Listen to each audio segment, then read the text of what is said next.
함께 인사하며 나아가겠습니다. 할렐루야라고 인사하면요, 여러분 아멘으로 화답하면서 우리 함께 인사해 보겠습니다. 할렐루야. 네, 오늘 이렇게 보니까 여기 이게 엄청난 이렇게 우리 목사님들 오셔가지고 엄청난 아우라를 뿜고 계시는데, 불타오르고 있습니다. 여기. 오늘도 주님의 그 은혜가 함께하는 정말 은혜에 불타오르는 그런 금요일이 되길 원합니다. 우리 옆분들과 함께 이렇게 인사했으면 좋겠습니다. 오늘도 은혜에 잠깁시다. 이렇게 한번 인사해볼까요? 오늘도 은혜에 잠깁시다. 네, 오늘도 은혜에 잠기는 오늘 시간 되길 소망합니다. 네, 정말 우리가 하나님의 은혜 안에서 잠기길 원하며 오늘 이곳 가운데 계시는 그 성령님의 은혜를 기대하며 찬양함으로 나아가기 소망합니다. 오늘도 우리에게 말씀하시고 우리와 함께 하시는 그 주님의 인도하심을 바라보며 오늘도 함께 찬양하고 또 말씀으로 나아가겠습니다.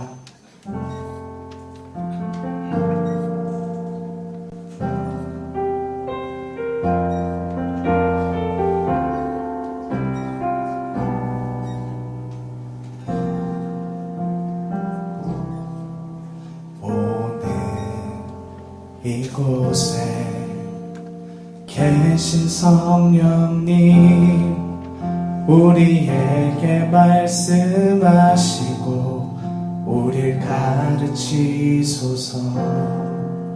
닫힌 우리 맘 열어주시고 주의 빛으로 밝혀 우리를 인도하소서. 오늘 이곳에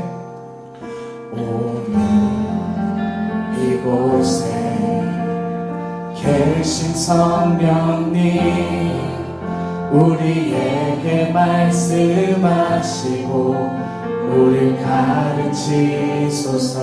닫힌 우리 맘 열어주시고 주의 빛으로 밝혀 우리를 인도하소서.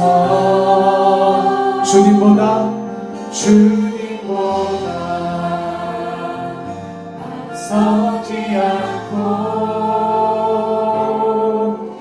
겸손하게 주님의 말씀 기다리니 주님 손에 우리 드립니다. 사랑으로 인도하소서. 네, 함께 찬양하겠습니다. 오늘 이곳에 계신 성령님,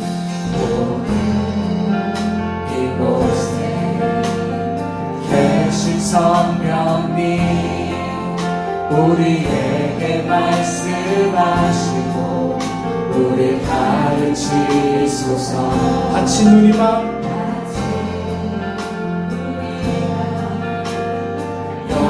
열어주시고 주의 빛으로 밝혀 우리 인도하소서. 아멘. 주님보다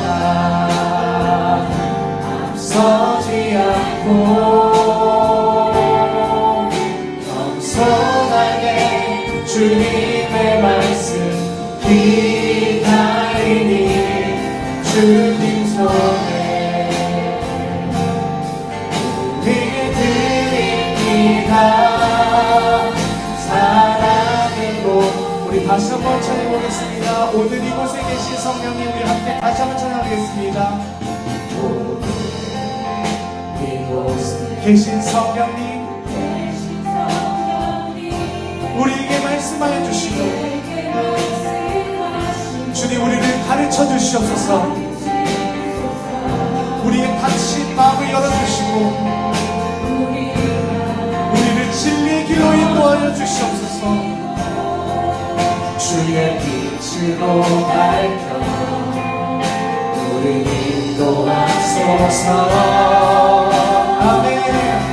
주님보다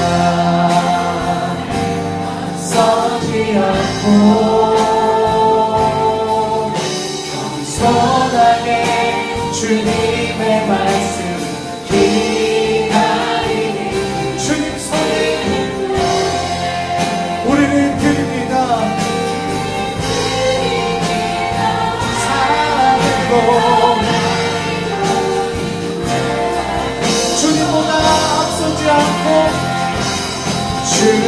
주님보다 우리 열심히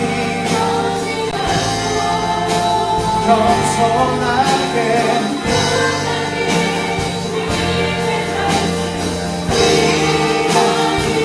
주님 손에 우리 드립니다. 사랑으로 창조하신 모습 떠난 우리를 창조하신 모습 떠난 우리를 예수님과 함께 믿으소서.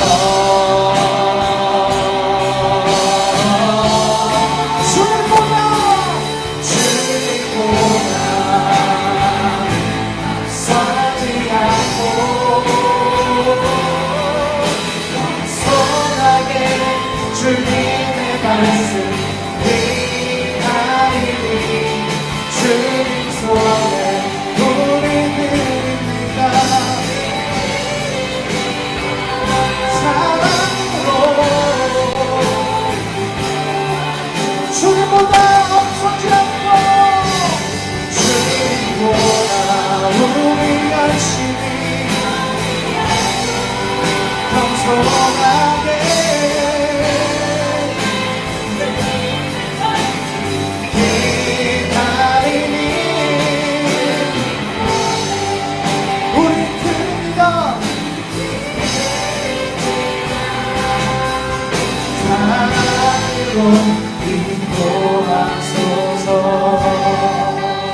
이 시간 우리 함께 기도하기 원할 때 하나님, 이 시간 우리 함께 기도할 때 닫혀진 우리 마음을 열어주시고 오직 주님의 그 진리의 말씀 앞에 무릎 꿇을 수 있는 오늘 예배 될 수 있게 달라고 우리가 함께 기도했으면 좋겠습니다. 우리 안에 있는 계속해서 나의 마음대로 하려고 하는 그런 죄악된 모습들과 그러한 고집들이 있지 않습니까? 하나님의 말씀과 거리가 멀어지려고 하는 그런 우리의 모습들이 있지 않습니까? 진리의 그 주님 앞에 우리가 무릎 꿇고 겸손하게 주님을 바라보며 예배하는 오늘 우리 한 사람 한 사람 우리 모두가 될 수 있게 달라고 우리의 심령을 위하여서 우리 주여 한번 모시고 통성으로 기도하며 나가겠습니다. 주여, 예배하는 심령을 주시고 아버지 하나님, 우리 마음 가운데 더러운 그 죄의 모습들과 계속해서 반복해서 저지르는 그 죄들 가운데 머물러 있지 않게 해주시고 주님의 그 주 앞에 무릎 꿇으며 겸손한 주님의 말씀을 바라볼 수 있게 해주옵소서. 주님, 우리가 주님의 그 진리의 말씀을 구하기 원합니다. 하지만 이런 우리의 그 죄악들이 주님 하나님의 말씀과는 거리가 멀어지게 하는 것입니다. 또 주님의 말씀으로 나가고 싶지 않은 말씀이죠. 주님, 그럼 우리 마음을 해주십시다. 그 마음을 열어보시고 주님, 우리 마음을 주님의 마음에 맡겨주시고 닫혀지고 굳어지고 깨어진 마음을 열어주셔서 주님, 오로지 주님의 그 성령 앞에 우리가 무릎 꿇으며 아버지 하나님 새로운 주님의 기름 얻고 새로운 삶을 살아가는 우리를 시로해 주셔서 오늘도 주님 그 주님의 길로 인도하여 주시옵소서.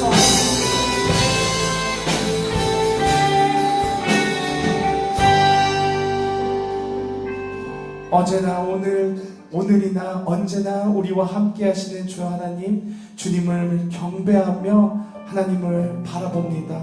오늘도 우리에게 은혜 베풀어 주시는 그 주님을 우리가 온전히 바라보겠습니다. 주님, 우리의 닫혀지고 깨어지고 상한 마음들을 만져주셔서 오직 주님만을 바라볼 수 있게 하여 주시옵소서. 살아계신 예수 그리스도 이름으로 감사드리며 기도드립니다. 아멘. 할렐루야. 다시 한번 인사하겠습니다. 할렐루야. 네, 오늘 우리가 첫 인사로 은혜에 잠기는 밤이 되자고 이렇게 인사했었습니다. 우리 다시 한번 옆분들과 함께 이렇게 인사했으면 좋겠습니다. 주님의 은혜에 감사합시다. 네, 주님께서 우리에게 부어주신 그 은혜를 생각하시면서 우리가 함께 기뻐하며 찬양할 때 우리 다 같이 자리에서 일어나셔서 우리 함께 찬양하며 나가겠습니다.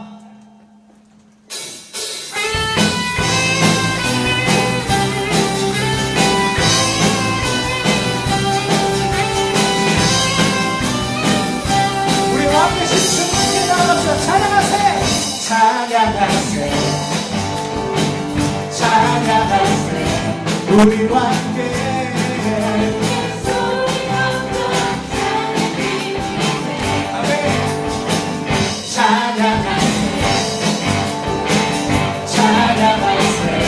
우리와 함께 소리 높여 찬양하세 아멘 찬양만 위에 아까워진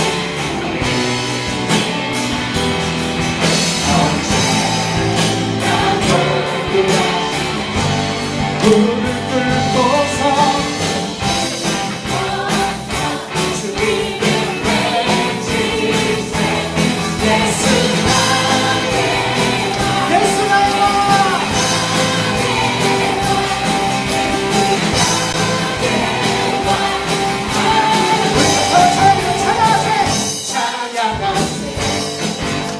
기쁨으로 나갑시다. 우리와 함께 소리 높여 그 영원한 구원을 이루게 하신 주님을 찬양하세 아멘 우리와 함께 소리 높여 아멘 찬양할게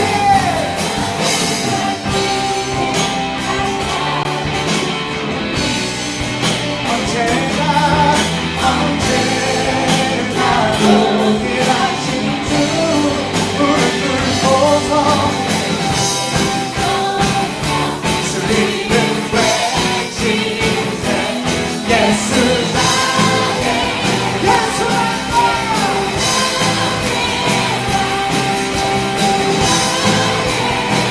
우리 다시 한번 찬양하면서 찬양하세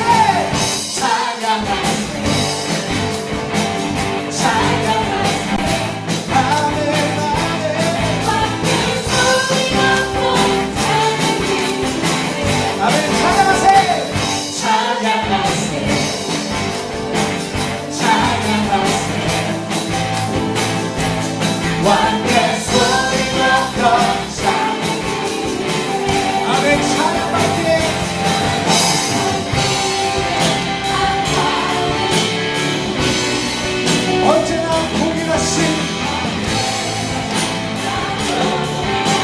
우리의 신실하신 하나님 그분을 높이며 찬양합니다 주님을 외치세 예수 나의 예수 나의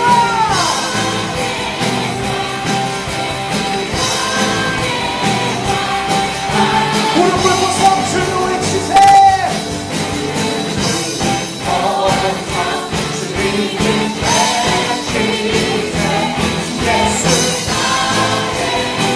예수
자리에 앉으셔도 됩니다.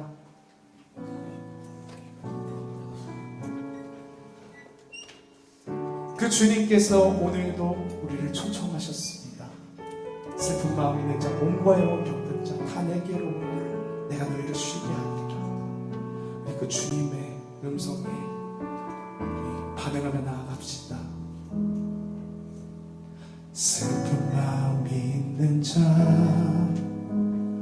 몸과 영혼 병든 자, 누구든지 부르시오. 예수 이름 부르시오. 그 이름을 믿는 자, 그 이름을 부르는 자, 그가 어떤 사람이든 그는 구원 얻으리. 우리 다시 한번 찬양해볼까요? 슬픈 마음 있는 자, 슬픈 마음 있는 자, 영혼 병든 자, 누구든지 부르시오. 예수 이름 부르시오. 그 이름을 믿는 자, 그 이름을 부르는 자, 그가 어떤 사람이든 그는 구원 얻으리. 그 이름을 함께 부릅시다. 예수, 예수, 예수.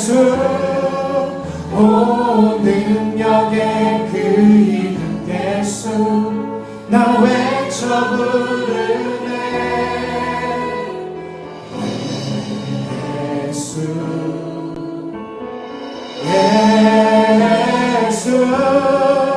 오 구원의 그 이름 예수, 나 외쳐 부르네. 예수 그리스도.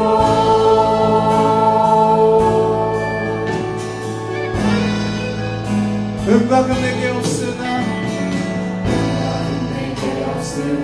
나 가진 건 너에게 주니, 그것은 바로 능력의 이름 예수라. 그 이름을 붙드시오. 아멘. 그 이름을 믿는 자, 그 이름을 외치는 자,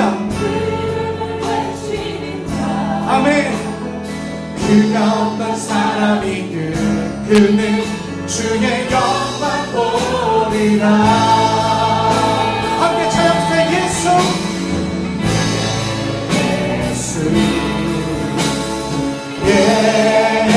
예수, 오 능력의 그 이름 예수, 나 외쳐 부르네.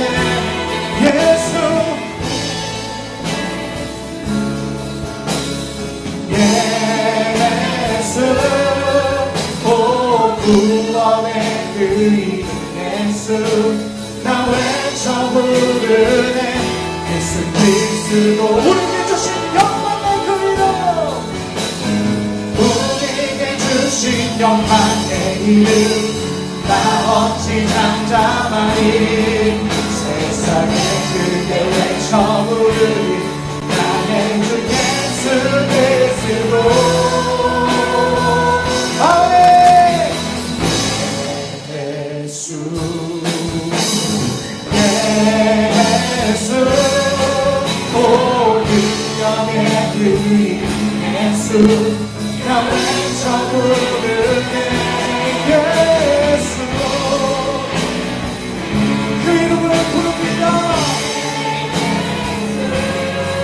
오 능력의 그 이름 예수, 나 외쳐 부르네. 예수 그리스도. 우리가 어려울 때 부를 수 있는 이름이 있다는 것이 얼마나 큰 축복입니까? 세상을 살면서 얼마나 많은 일들이 있습니까? 내가 감당하기 너무나도 힘들고 어렵고 정말로 감당하기 힘든 일들이 있지 않습니까? 어린아이가 부모님의 이름을 부르듯이 우리도 그분의 이름 예수 그리스도의 이름을 부를 수가 있습니다. 그런데 우리의 삶을 돌아보십시오. 예수를 의지하는 그런 모습들이 있습니까? 당장 저부터도요, 눈앞에 뭔가가 닥쳐오면은 제 생각대로 하려고 하고 제 계획대로 하려고 하고 그런 모습들이 참 많습니다. 우리 이 시간 주님 앞에 나아가며 우리가 함께 기도할 때, 주님 감사합니다. 용서의 이름, 그리고 구원의 이름, 그 예수 그리스도의 이름을 우리에게 주심에 감사합니다. 주님, 그 이름 위에 살겠습니다. 그 은혜 위에 살겠습니다. 주님, 나의 생각 내려놓고 주님이 나의 삶의 주관자이심을 고백하며 살아가겠습니다라고 우리가 그렇게 고백하며 나아가는 우리 모든 성도님들 됐으면 좋겠습니다. 우리 안에 있는 그 문제들 주님 앞에 내려놓으시기 바랍니다. 우리 안에 있는 그 죄의 고집들 주님 앞에 내려놓으시면서 이 시간 우리 주여만 부르짖으며 주님의 힘대로 살겠습니다. 그 약속 위에 서겠습니다라고 우리 결단하시면서 우리 함께 기도하며 나가겠습니다. 주여, 그 약속 위에 서겠습니다. 그 명령 위에 서겠습니다. 주님, 그 하나님의 그 영원하신 어제 그제 전교인 일일 수련회를 은혜 가운데 마쳤습니다. 우리가 성막도 자세히 봤는데 이 성막은 1시간 보고 들어서 사실은 알 수 있는 것은 아닙니다. 교회에서 성막 과정이 개설될 때 꼭 말씀으로 깊이 배울 수 있기를 간절히 부탁드립니다. 그리고 가을학기 성경 공부가 전면 개강이 되었는데 또 말씀 안에서 우리 성도들이 잘 자라가도록 기도해 주시기를 부탁드립니다. 10월 27일 무슨 날이죠? 임직식. 임직식에 이 권사로 임직하는 분들을 위해서 기도할 때 임직받고 충성스럽게 이 하나님의 몸된 안디옥 교회를 잘 섬기도록 기도해 주시고, 또 그렇게 하려면 우리가 열심히 축하를 해야 되겠죠? 할렐루야? 근데 너무 안 써내신 분들이 많아서 꼭 이 임직 참여 신청서를 기록해서 제출해 주시기를 부탁드리겠습니다. 우리가 일일 수련회에서 용서 일과를 진행했고, 이제 금요일마다 수련회에 참여했던 모든 분이 이곳에 와서 이제 나머지를 하도록 그렇게 결의를 내 스스로 요청을 했습니다. 그리고 책이 없으신 분들은 원래 들어오실 때 수련회에 참석하신 분들은 이름을 다 써냈고요. 근데 또 이게 새 책을 계속 공급하기가 끝이 없잖아요. 그래서 그래도 오늘 오신 분들은 새 책을 받으시기를 바라고, 가끔 오시는 분들은 한 30권 정도 또 안 쓰는 책이 있으니까 함께 나누어서 볼 수 있기를 바라고. 책이 없으면 한번 손을 들어주실까요? 못 받으신 분들. 그러면 전부 한번 이렇게 올려보십시다. 다 가지고 계시죠? 쉽게 진행을 할 거고, 또 여러분 뭐가 복잡하고 어려워야 깊은 거 아니에요. 진짜 실력 있는 학교에서도 교수님들은 너무 깊은 내용을 쉽게 다루지 않겠어요? 할렐루야? 그렇게 할 거니까 책으로 한다고 겁먹지 마시고 말씀을 차근차근 함께 배울 수 있기를 간절히 바랍니다. 여러분들이 29쪽에 보면 이과가 나오고요. 마태복음 6장 9절에 13절이 오른편에 있습니다. 제가 읽을 거고요. 따라해 볼까요? 죄 사하여, 죄 지은, 죄라는 단어가 등장할 때 크게 외쳐주시고, 또 표시를 가위표로 해주시기를 바랍니다.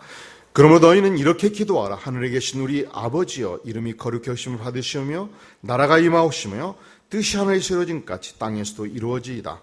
오늘 우리에게 일용할 양식을 주옵시고 우리가 우리에게 죄 지은 자를 사하여 준 것 같이 우리 죄를 사하여 주옵시고 우리를 시험에 들게 하지 마옵시고 다만 악에서 구하시옵소서. 나라와 권세와 영광이 아버지께 영원히 있사옵나이다. 아멘.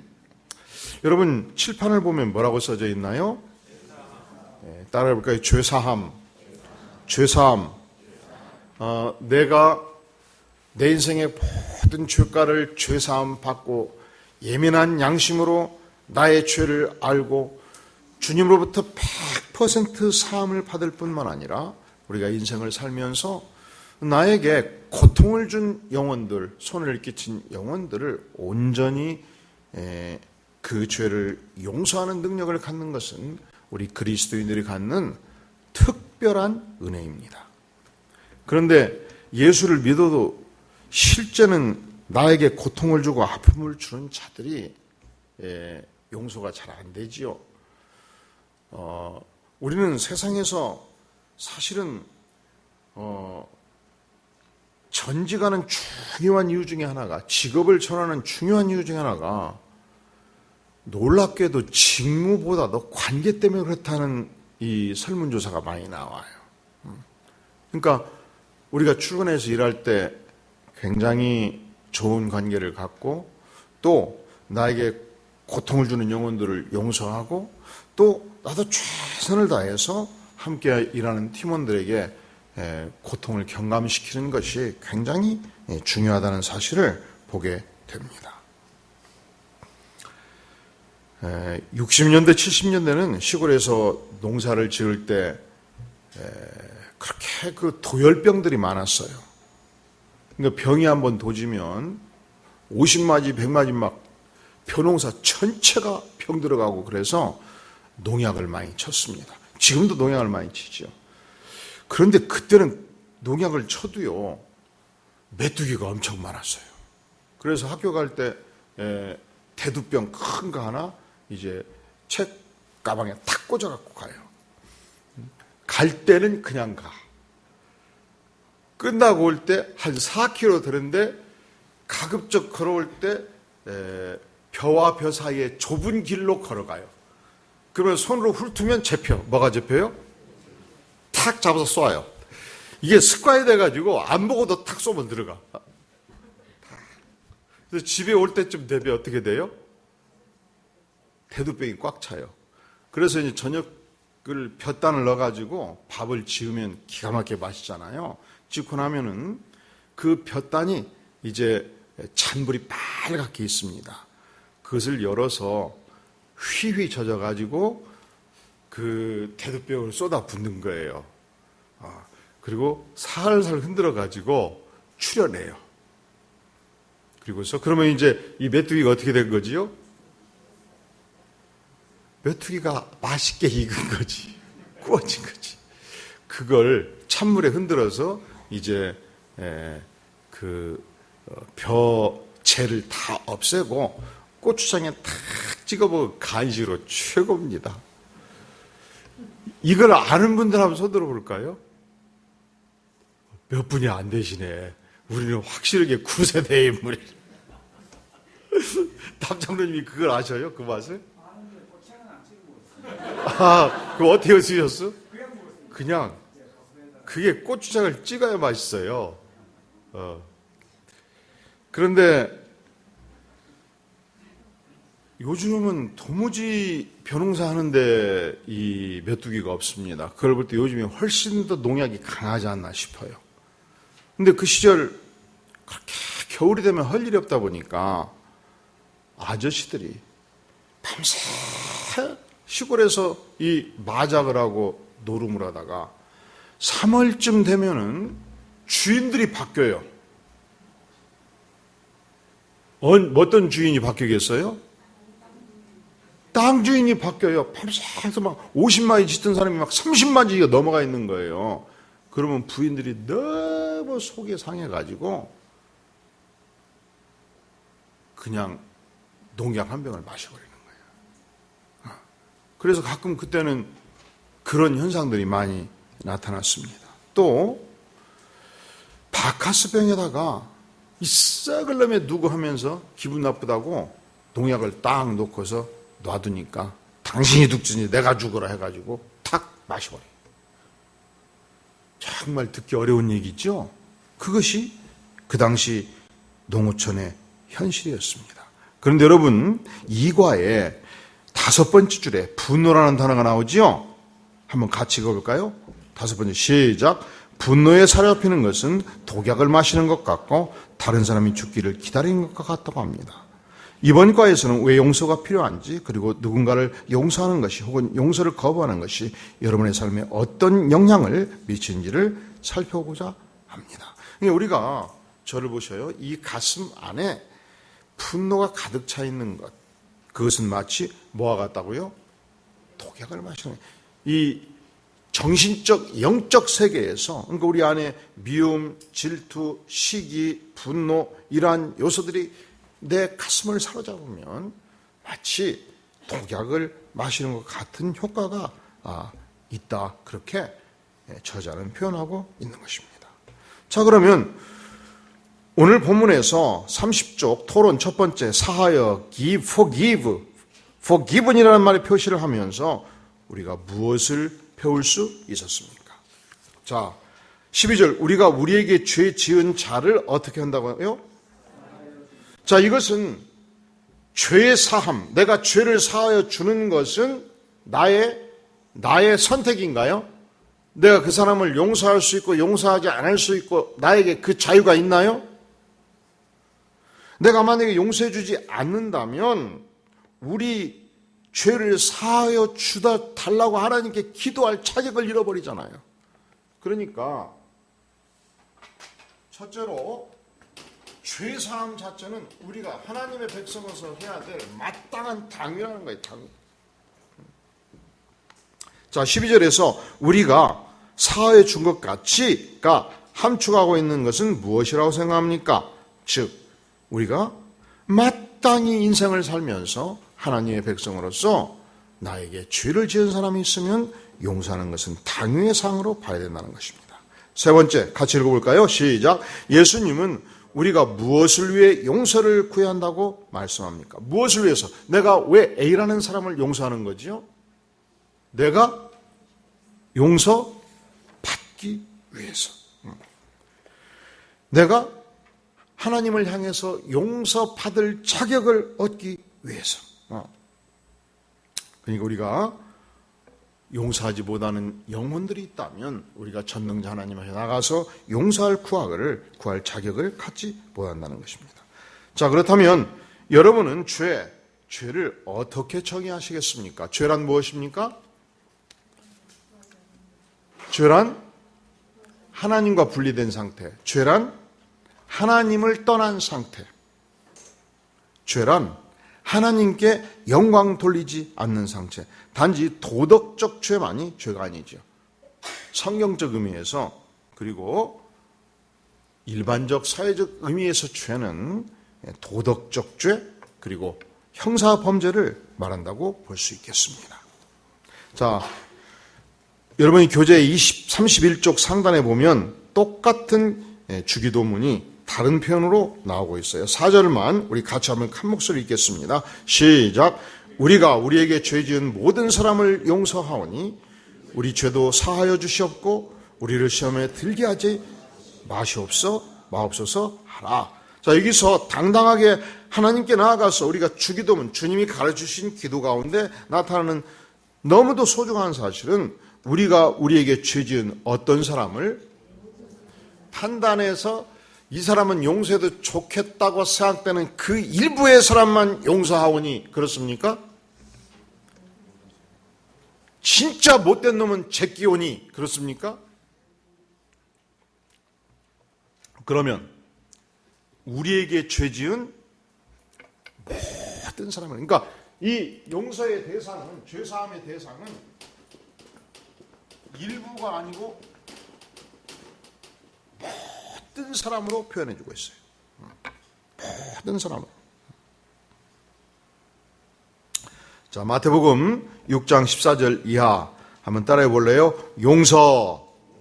용서라는 단어가 나오면 가위표를 표시해 보시기를 바랍니다. 제가 읽을 때 외쳐주시고 표시해 주시기 바랍니다. 너희가 사람의 잘못을 용서하면 너희 하늘 아버지께서도 너희 잘못을 용서하시려니와 너희가 사람의 잘못을 용서하지 아니하면 너희 아버지께서도 너희 잘못을 용서하지 아니하시리라.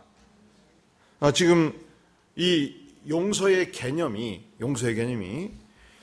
창세기부터 계시록까지 아주 다양하게 나와요.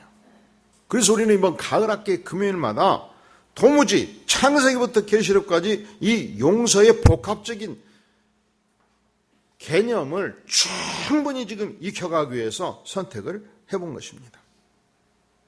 자, 그러면 토론 질문 하단 31쪽 같이 한번 크게 읽어볼까요? 시작. 여러분은 이렇게 질문할지도 모릅니다. 왜 용서해야 하지요? 전 너무 고통스러운데 예수님께서 14, 15절에서 왜 용서해야 하는지 대해 어떤 말씀을 하셨습니까? 왜 우리는 용서해야 되는가? 왜 용서해야 되죠? 14절. 용서해야 하나님이 내 잘못을 용서해 주시죠? 용서하지 않으면 하나님이 내 잘못을 용서하지 아니한다는 거예요. 따라해 볼까요? 용서해야 용서받는다. 용서 안 하면 용서 못 받는다. 그래서 우리가 사실은 용서가 잘 안 돼요. 그리고 오히려 그 개념이 뭔지도 모르고 살아가는 성도들이 많아요. 그리고 놀랍게도 역사가 오래된 교회들 가운데 교회에 막 파벌이 있어가지고 팍 터지게 교회에서 싸워요. 그것이 죄라고 생각을 안 해요. 그럼 왜 그러느냐? 이 말씀 앞에 마음을 비추어 내놓지 않는다는 얘기죠. 그럼 하나님이 얼마나 슬퍼하시겠습니까? 자, 32쪽 상단 본문에서 용서라는 말에 표시를 하면서 무엇을 배웠습니까? 우리가 뭘 배울 수 있어요? 용서는 선택사항이 아니다. 용서는 따라해볼까요? 용서는 선택사항이 아니다. 선택할 수 없다는 거예요.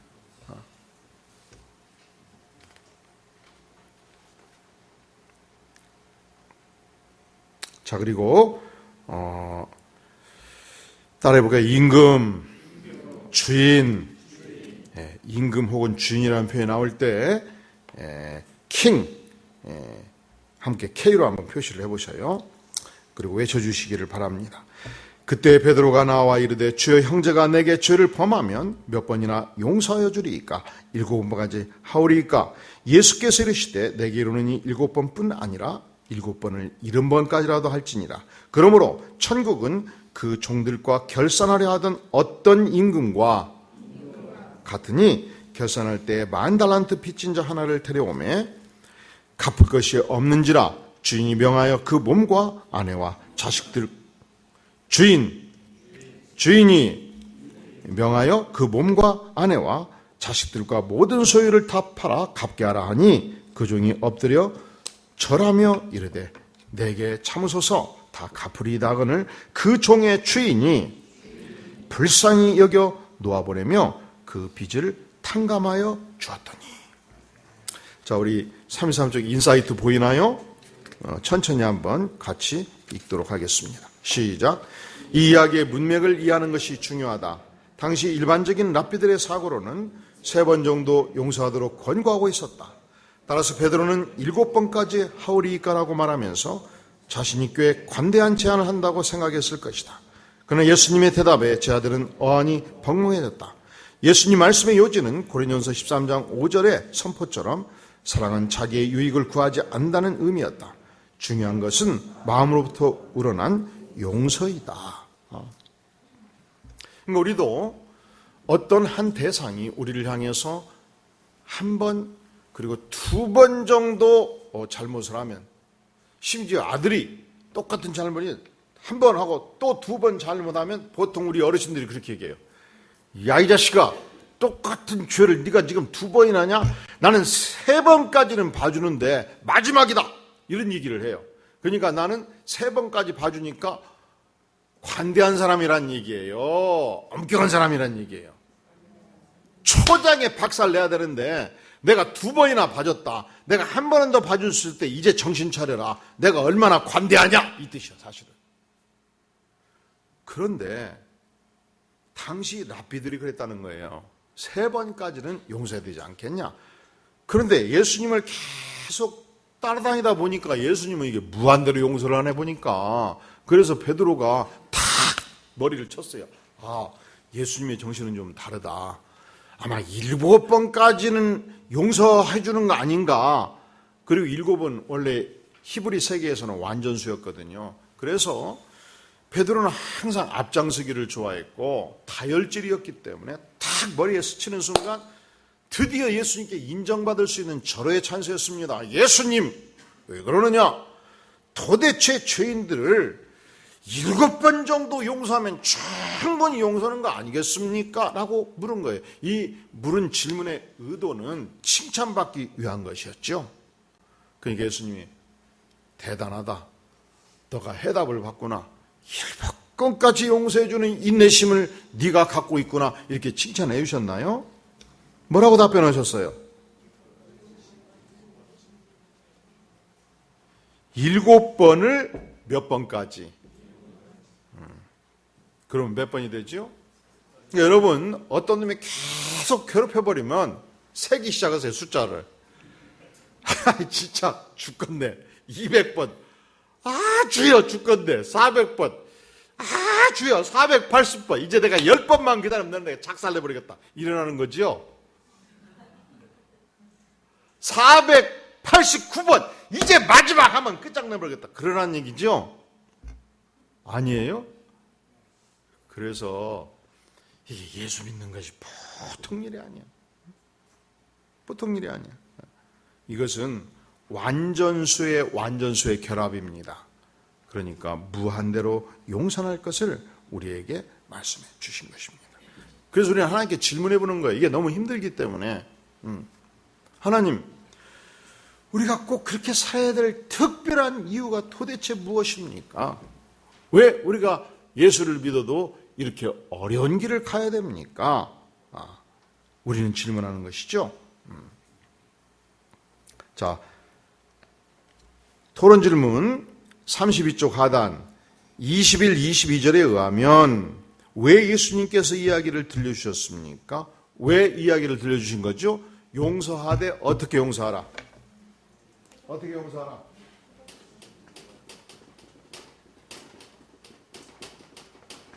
무한자비의 정신으로 용서하라. 무한자비의 정신으로 용서하라고 말씀을 하시는 거죠. 두 번째, 자, 같이 한번 읽어볼까요? 시작. 임금을 나타내는 언급들의 표시를 하면서 무엇을 배웠습니까? 자, 임금이 몇 절에 등장하지요? 23절. 그러므로 천국은 그 종들과 결산하려 하던 어떤 임금과 같다고 그랬습니다. 그럼 그 어떤 임금은 어떤 임금이었느냐? 최종 결산자로서 임금이었습니다. 자, 또 25절에 등장하죠. 갚을 것이 없는지라 주인이 명하여 그 몸과 아내와 자식들과 모든 소유를 다 팔아 갚게 하라. 주인은, 임금은 하나님을 의미하는 것인데 하나님은 죄값을 마치 빚진 자의 모든 것을 빚을 갚도록 명하듯이 죄값을 모두 갚도록 명할 수 있는 분인 것을 본문은 보여주고 있는 것입니다. 자, 그리고 주인 몇 절에 등장하나요?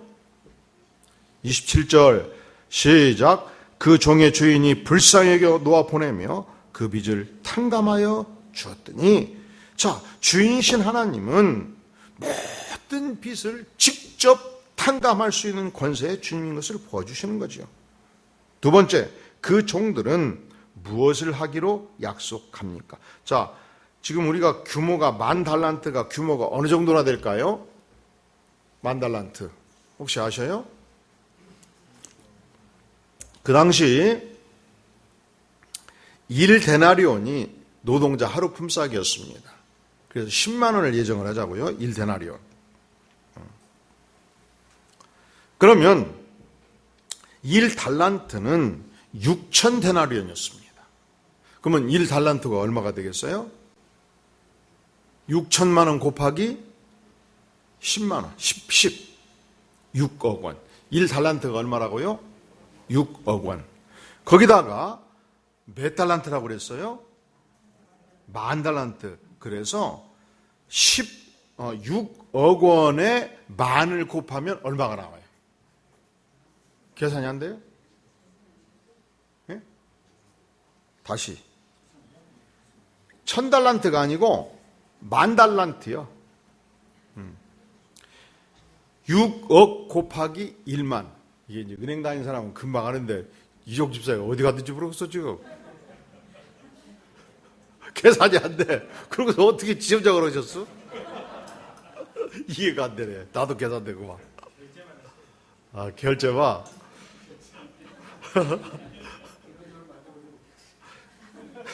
이 단위를 할아버지를 못 오셨어요? 이게 6조 원이에요. 그러니까 상상을 초월하는 금액이에요. 우리가 인간의 머리로 규모를 잡을 수가 없어요. 6조 원. 우리 교회 건물이 한 50억대, 이 건물이. 10개 500억, 100개 5천억,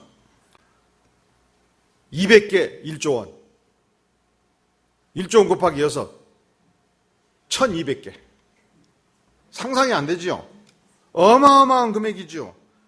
그런데 도무지 갚을 길이 없으니까 주인이 요구하기를 너의 몸도 팔고 아내의 몸도 팔고 자식도 팔고 너 가진 전답과 집 모든 것을 팔아서 당장 갚으라는 것이 임금의 요구였습니다. 그래서 당장 요구하니까 못 갚는다고는 못하지요. 그래서 20절의 고백이 다 합주가 엎드려서 내게 참으소서 다 갚으리다. 지금 이 사람이 갚을 능력이 있어요, 없어요? 그런데 왜 이렇게 답변할까요? 임금님은 전권을 가지고 있기 때문에 죽일 수도 있기 때문에 일단 능력이 있든지 없든지 하여간 모든 수단 방법을 고려해서 다 팔아서 갚겠나이다 라고 머리를 조아리고 간절히 요청을 하니까 주인이 불쌍히 여겨서 이 6조 원의 거대한 빚을 어떻게 했습니까? 100% 탕감을 해준 것입니다. 100% 탕감을 다 해준 거예요.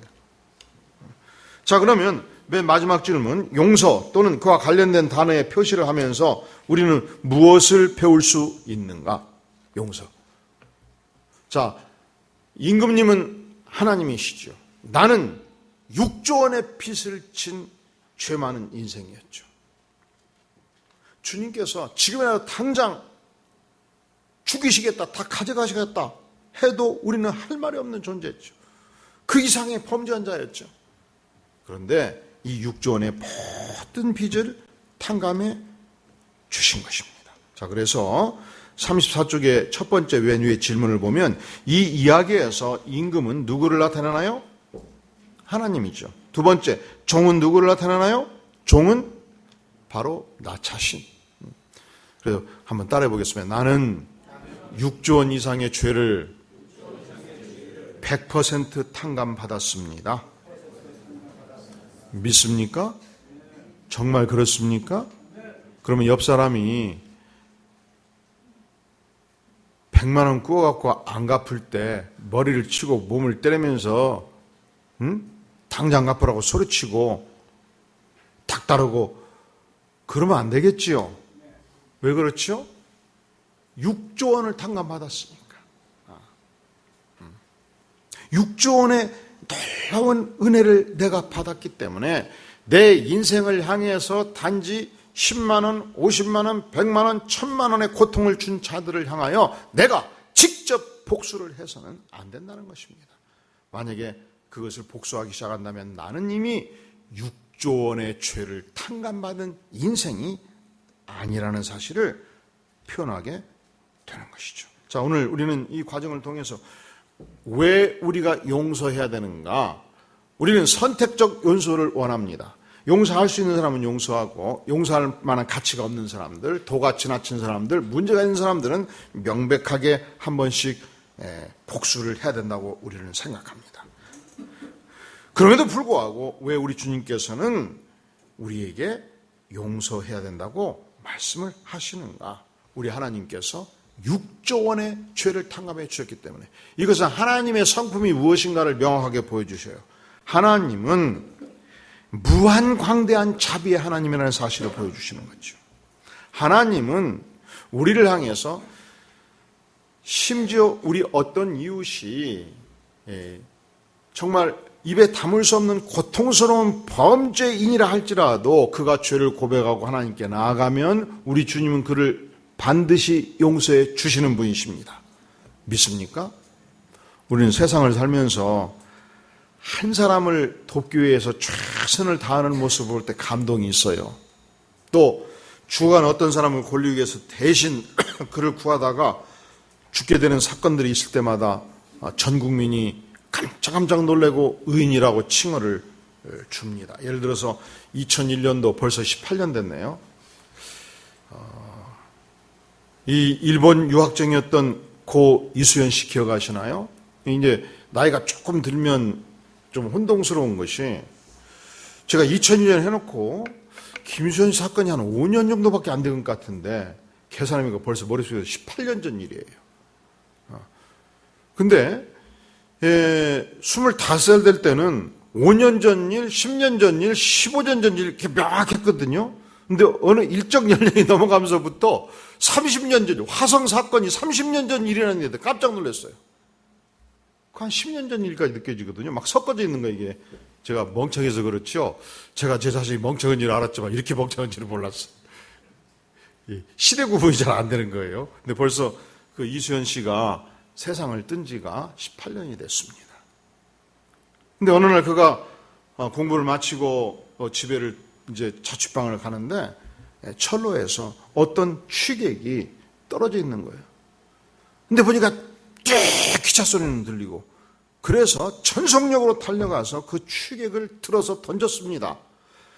던지고 자기는 기찻길에 쓰러진 거예요. 그리고서 몸을 피하는 그 순간에 기차가 덮쳐버린 것이죠. 이 사건은 일본 사회에 엄청난 충격을 줬습니다. 왜냐하면 일본인이 생각할 때 한국은 하대하는 나라였어요. 일본인이 생각할 때 한국은 강한 나라라고 생각해요. 여러분, 이 대한민국이 한일 해방 후에 1945년도서부터 65년 갈 때까지 한 20년 동안의 경제 개발이 거의 안 됐기 때문에 1965년도 한일 협정을 맺을 때 당시 경제력이 30분질이었어요. 한국이 예를 들어서 1조라면 일본은 30조였어요. 그러니까 한국이라는 나라가 일본 사람들 볼 때 치질이 못 사는 나라 아니겠습니까? 문제는 2018년도 기준 GNP가 한국이 3대 1이 된 거예요. 한국이 1조면 일본이 3조가 된 거예요. 그러니까 일본 사람들 볼 때는 이대로 가면은 좀만 지나면 우리를 능가하겠네? 이런 자식들이 이 생각을 하겠어요? 안 하겠어요? 이런 한국을 향한 어떤 과거에 지배했던 나라나 하대하는 경향들이 있었는데 자기네들이 무시하고 하대했던 한국의 한 젊은이가 자기 나라 백성을 구하기 위해서 목숨을 던져가지고 구하고 죽었다는 이 사실에 엄청난 충격을 입은 것입니다. 그 지역이 신오쿠보 역인데 여기는 인구도 많지 않는 지역이에요. 이곳에 많은 사람들이 몰려들어서 이제 묘비를 세우고 지나갈 때마다 꽃을 수북하게 쌓았는데 1년 동안 꽃이 가득 쌓여있다는 이야기가 있었습니다. 그러니까 인간 사회에서 한 영혼이 그 불행한 한 영혼을 구하기 위해서 몸을 던져서 대신 죽을 때 감동이 있죠. 가슴이 아프지요. 너무 감동이 있어요. 그런데 사람들은 예수님께 감동을 하잖아요. 예수님 어떤 분이십니까? 수십억 원의 영혼들을, 수십억 명의 영혼들을 살리기 위해서 가장 처절한 고통을 당하시고 대신 내 인생에 6조 원에 이르는 그 모든 죄악을 지고 십자가에 죽으셨으니 영원 무궁토록 인생들의 찬양을 받으시기에 합당하신 주님이 아니겠습니까? 오늘 우리는 이 말씀을 기억하면서 첫째로 주님 그렇습니다. 내가 왜 선택적 용서를 해서는 안 되고 절대적 용서를 해야 됩니까? 그렇습니다. 주님, 주께서 6조 원의 죄를 지은 나를 온전히 탕감해 주셨으니 내가 용서할 수 없지만 성령의 능력을 덧입고 용서하는 삶을 살기를 구합니다. 두 번째로 고 이소연 씨는 죽어가는 철로의 추객을 살리는데도 목숨을 걸었을진데 우리는 죽어가는 영혼 한 사람, 두 사람, 세 사람 우리가 작정하고 기도해서 죽어가는 영혼을 이 6조 원의 죄를 탐감시켜 주신 예수님을 소개하고 우리의 태신자를 향해서 복음을 증거하고 초청할 때 성령께서 친히 역사해 주시고 구원해 주시도록 우리가 간절히 기도를 해야 되겠습니다. 이 시간 우리 다 함께 찬송 한 절 부르고 우리 앞에서 두어 분 나와서 책을 전부 걷어주시면 감사하겠습니다. 여러분들은 다음 주 오면 또 책을 받게 될 것입니다.